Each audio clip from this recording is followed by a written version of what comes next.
4, 3, 2, 1. Studio Classroom is Please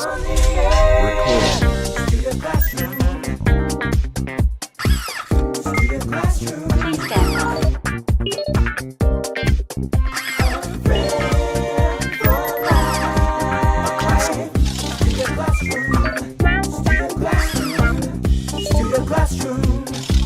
Studio Classroom is on the air. Welcome to Studio Classroom on the air. My name is Gabe, and I think that today is a great day to learn something new. It certainly is. Welcome, friends. My name is Anne-Marie. We have a really exciting lesson for you today because we are going to be talking all about dirt. How exciting. Yes. Do you think about dirt very much, Gabe? Oh, no, I don't. But when I do think about dirt, which is not very often, I think about the word dirty, because dirt is dirty, Yeah. right? And you don't want to get dirt on your clothes when you go outside. Little kids love to play in the dirt sometimes. And that also reminds me of that phrase, I think it's a pound of dirt before you die or something like that. Oh, talking about how little kids should come into contact with the environment and dirty things. Yeah, there's a related one, right? A pound of dirt before you're 5 years old. And the idea that you should let kids go out and play, even if it's a little bit dirty outside, because maybe they'll develop something that can help them against allergies and other sicknesses. Develop some kind of immunity or something like that. I loved playing in the dirt when I was growing up. I have some really good memories of digging holes and putting things in them and making mud and things like that. What are your thoughts when you think about dirt, friends? Today's a good day to think about that because our article is called The Soil Under Your Feet. Let's get right into it by opening up our magazines and going to the first reading of the day.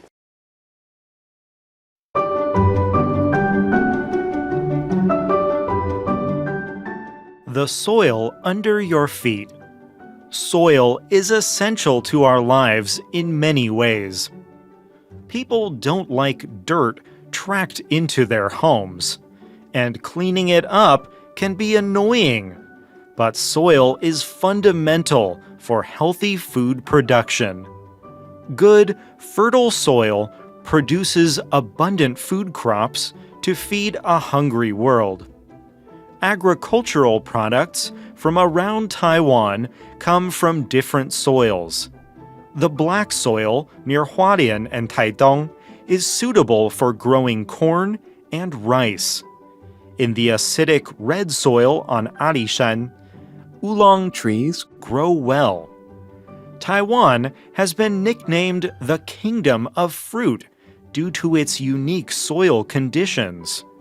They allow the island to produce an impressive array of fruit.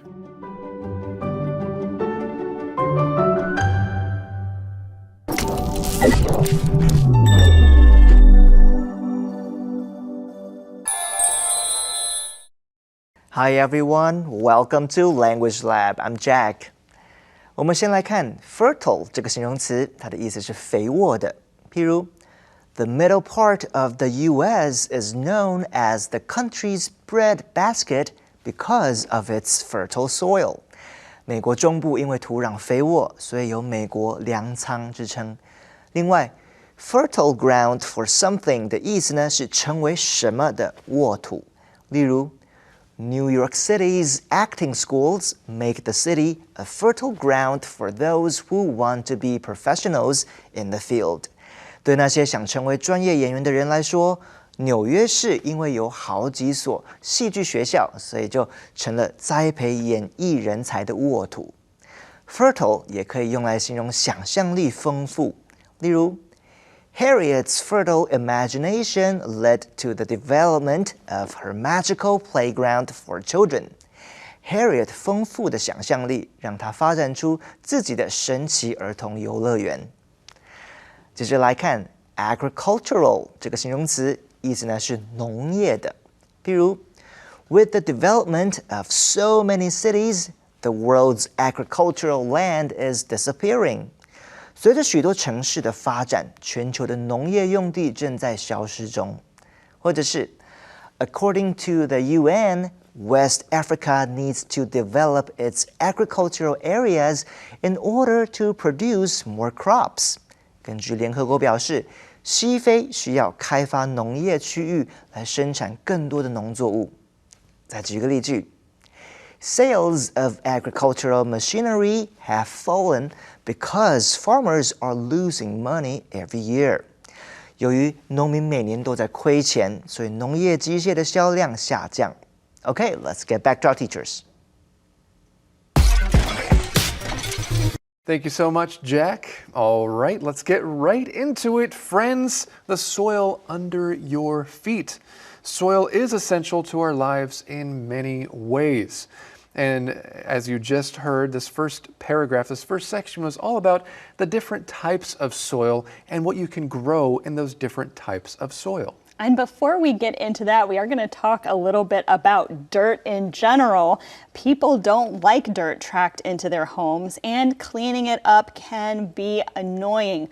I certainly don't like cleaning up dirt off of my floors in my home. So let's talk about that phrase, to track something in. All right, if you're tracking something into the house, that means you're leaving a trail of dirt or something else in a certain place with your feet, okay? So it was on the bottom of your shoes from the outside, and you've taken it into the house. You're tracking it into the house. On a rainy day, you might track water into your office or to a store. Floors can get really slippery and wet. So you have to be careful on those type of days when people are tracking in water. What do you think about when people take an umbrella into a department store, Anne-Marie? Instead of leaving the umbrella by the door, they take their wet umbrella and it's leaving a trail of water wherever they go. That gets so slippery. It could. It's really easy to fall in those kind of situations. Yeah, it really is. Well, anyway, we're talking about tracking something into your home and tracking dirt, right? And then for the rest of the lesson, we're not going to see the word dirt that much, but we are going to see the word soil. Now, are dirt and soil the exact same thing? Well, when I think about dirt, I do think of things that might be dirty a little more often. Maybe something more negative comes to mind. However, in many cases, dirt is actually just soil. Those two words are interchangeable, but when you use them, you might have a different feeling or a different meaning. When we use the word soil, we usually think about growing things or just the ground under our feet, as our lesson says. We read here, but soil is fundamental for healthy food production. Good fertile soil produces abundant food crops to feed a hungry world. All right, a hungry world. We use this phrase to talk about the fact that there are many different countries around the world where it is pretty hard to get food. There are a lot of starving people in the world, literally starving, right? They actually need more food. And so we can use this phrase to talk about feeding different populations like this, because the fact is we do have a hungry world. That's right, and we also saw the word crops in that second sentence there. Crops are basically talking about what is growing. Different things grow in different places of the world. Where I come from, a common crop is corn, but in different places it can be different things. We read here, agricultural products from around Taiwan come from different soils. The black soil near Hualien and Taidong is suitable for growing corn and rice. All right, so we're going to take a look at some different soils around here. This is something I don't think about too often. When I visit places around Taiwan, I don't think about, oh, what color is the soil? But actually different soils have different purposes, right? So the soil near Hualien, it's suitable for growing corn and rice. But we see something else here. In the acidic red soil on Alishan, oolong trees grow well. Now, I didn't know this about oolong trees, that they grow better with acidic red soil or acidic soil. I do know that Alishan is a beautiful place to visit. I would love to visit sometime. I have never been.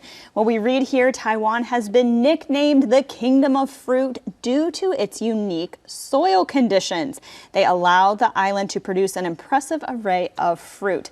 Now, that is something that has always stood out to me about Taiwan, is the sheer number of fruit that is grown here, so many different kinds. Yeah, it's true. What is your favorite fruit, friends? If it's a tropical fruit, it can probably be grown in Taiwan. As you see here, there is an array of fruit.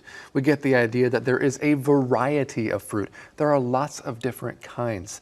Now, this makes me kind of hungry, and it makes me think about what I just said about a hungry world.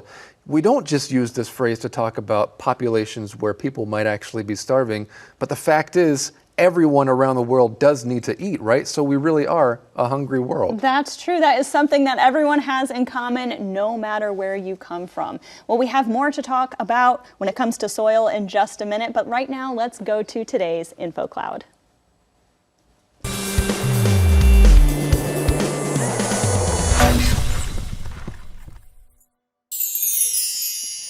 Hello friends, welcome to InfoCloud.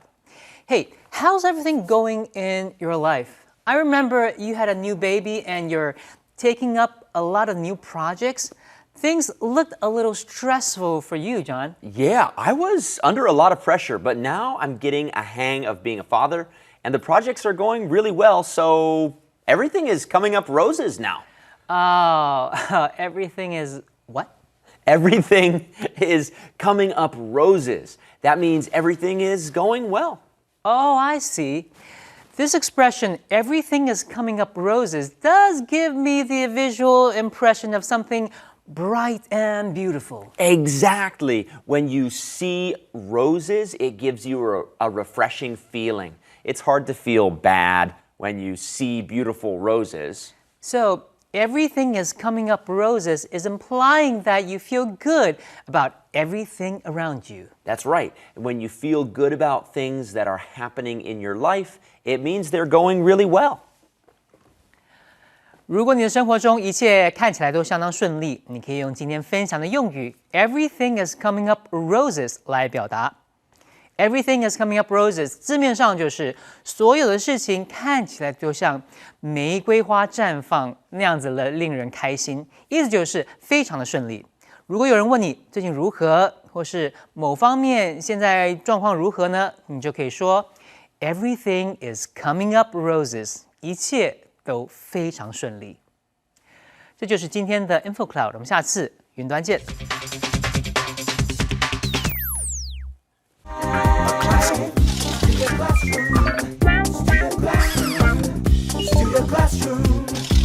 Studio Classroom is on the air. Well, hello there and welcome back to Studio Classroom. I have a little quiz for you over something we discussed earlier. Keep those magazines closed, friends. Okay, what soil is good for those oolong trees on Alishan? Anne-Marie, here are your choices. Okay. Light green soil, baby blue soil, What?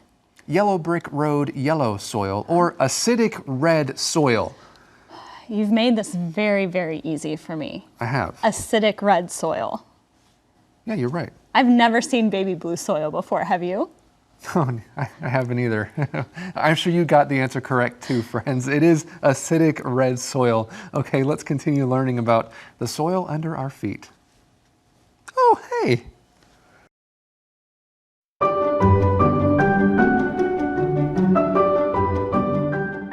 The soil under your feet. However, not all soil is good for food production. Some has other uses.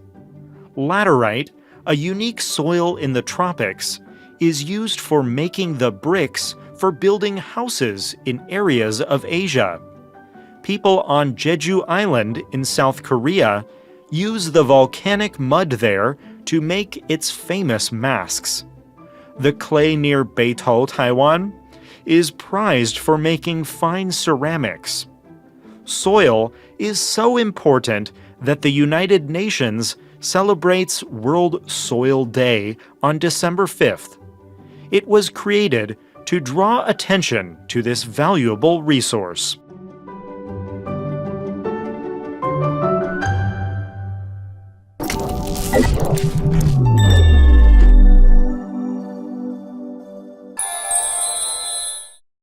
好的，接下来来看 volcanic 这个形容词，意思呢是火山的。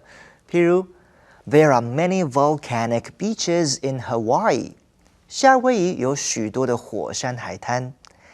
Volcanic 也有猛烈的或是暴躁的意思。譬如 Everyone is careful what they say around Alfred because of his volcanic temper.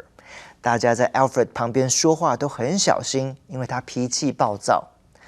Volcanic 的名词是 volcano， 意思呢就是火山。譬如 We flew over the volcano to get a better look down inside it. 我们飞到火山上方，以便看清楚火山的内部。最后来看 draw attention to 这个片语动词，意思呢是把注意力引到某处。譬如 Dr. Emery drew attention to the poverty that exists among the tribes in northern Africa. Emery 博士把注意力放到北非部落的贫困问题。或者是 Deborah sneaked quietly into the room so she wouldn't draw attention to herself. Deborah 悄悄地溜进房间里去，以免引起别人的注意。再举个例句 Haley didn't want to draw attention to a hole in the living room wall, so she placed a picture over it. Haley 不希望大家看到客厅上的洞，所以在上面挂了一张照片。All right, let's get back to our teachers.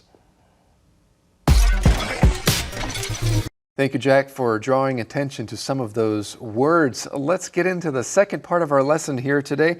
However, not all soil is good for food production. So earlier we were talking about how some things can be used to grow different crops, or things like rice and corn, and some things can be used to grow tea leaves. But not all soil is good for food production. Maybe we use it for another purpose, right? Laterite, a unique soil in the tropics, is used for making bricks for building houses in areas of Asia. Maybe you've seen bricks like this before. Yeah, and these are some very red, brightly colored bricks because of the soil that is used to make them. Now, bricks make up the walls of a house, and there's lots of different things we can talk about when it comes to houses. The walls of a house and a ceiling, that's part of the house inside, and the roof is on top of the house. Oh, that's right. Don't confuse ceilings and roofs, friends. That's right. The ceiling is what you can see at the top on the inside of the house. But the roof is what you might walk out onto the top of when you're on the top of the house, right? Every house has a roof, or it should. Maybe some roofs are blown away during a typhoon, right? Maybe. You know, something that my house had growing up in the States that most houses here don't have is a basement. Oh, a basement. Yeah, here basements are usually used for parking. That's the B1, B2, B3 that you see on those elevators. That stands for basement. A lot of houses in the Midwest in the USA have basements. It's a place where we store things, and it's a lot cooler than the rest of the house. Some houses will have a balcony as well, and that is if you're on the second floor or higher. If you have a place where you can walk outside of your main living area and see what is outside, then you have a balcony. And another thing that some houses have is a porch. My house in the States had a porch too. Yeah. Okay, not a lot of houses here do, not a lot of apartments do anyway. But if you live, especially on the first floor, you might have a porch. It's an area that you can walk out your front door, or maybe your back door. You might have a back porch, and you can walk around or even sit and just relax on your porch. So those are some different parts of a house. But let's continue learning here about soil. People on Jeju Island in South Korea use the volcanic mud there to make its famous masks, the face masks. Yeah, and we learned that the clay near Beito, Taiwan is prized for making fine ceramics. Now, what does it mean if a place is prized for something? Yeah, that means that people really value this place or this thing for whatever reason, right? So it's prized for that. Now, I would like to actually visit Jeju Island in South Korea, but Jeju Island is actually really close to Busan, or Busan is the closest major city. So let's go to today's SC Travel and learn about Busan right now.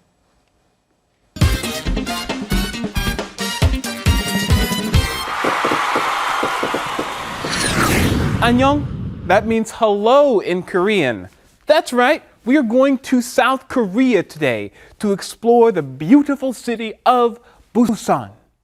Busan, is located at the southern tip of South Korea, so it's very popular in the summer as tourists go to the beach. And the most popular beach in Busan is Hyundai Beach. Whether you want to surf, swim, or just lay in the sand, Hyundai Beach is the place to go. If you like water sports, you can head to Gwangali Beach. Here, you can windsurf, paddleboard, or rent a motorboat. This beach is especially beautiful at night. The famous Gwangandaegyo Bridge, one of the longest in Korea, is lit up with colorful changing lights. Wow! If you can't get enough of these sea views, check out the Songdo cloud trails to see the sea from another point of view. Parts of this walkway are glass, so you can look down at the ocean. Be sure to look up too, and you'll see some of Busan's iconic cable cars soaring high above you. Are you getting hungry? Food isn't far away. Naturally, this coastal town is known for its delicious fish. One local specialty is an eomok, or fish cake. You can't go wrong with fish on a stick. Have you ever wanted to be a movie star? Busan is known for its film industry, and you can become a part of it at the Busan Museum of Movies. You can jump behind the camera to fight off dinosaurs and bad guys, and then edit the footage yourself. Make your final stop the Gamcheon Culture Village. This colorful, art-filled village is named the Machu Picchu of Busan because the houses are built like steps into the hill, just like Machu Picchu. If you say something is the something of something, you're saying it resembles another famous place, like Budapest is the Paris of the East. Well, I'll have to leave it at that for now, but I'll see you next time on SC Travel.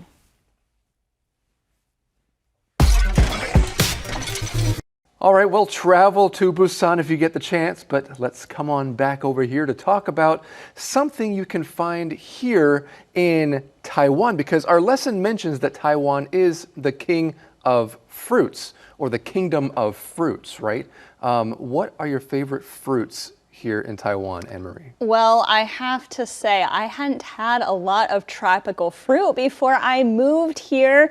I just didn't really have a chance since Ohio's climate is so cold, and all of our tropical fruit was imported, so it was super expensive. My favorite fruits here, well, definitely mango and pineapple, I have to say. Well, I love mango too. Do you like those mango smoothies in the summer? I love mango smoothies What in about, the summer. yeah, chopping. What about like with the mango chunks on and top the of that? condensed milk. Yeah, it's so good, right? So good. But what about you? What kind of fruits do you like? Well, you said my favorite, all-time favorite fruit is mango. Yeah, so I can have that in any way, right? As a smoothie or just eaten like, you know, you cut up the mango and eat the pieces, or in chopping or anything else. I also like custard apples, and I haven't had those a lot recently, but I believe that most of the custard apples in the world are actually grown here in Taiwan. Are those the ones that kind of look like a tomato a little bit? No, they're green, and they look like a Buddha's head. Oh, I know what you're talking Right? about. You know what I'm talking about? Yeah, well, friends, what about you?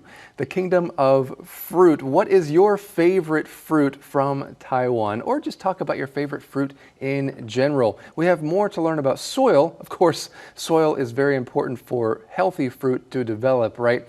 We have more to learn about soil next time right here on Studio Classroom. Friend endures at all times. A good friend lasts a lifetime. I am so proud to have you in my life. A good friend lasts a lifetime.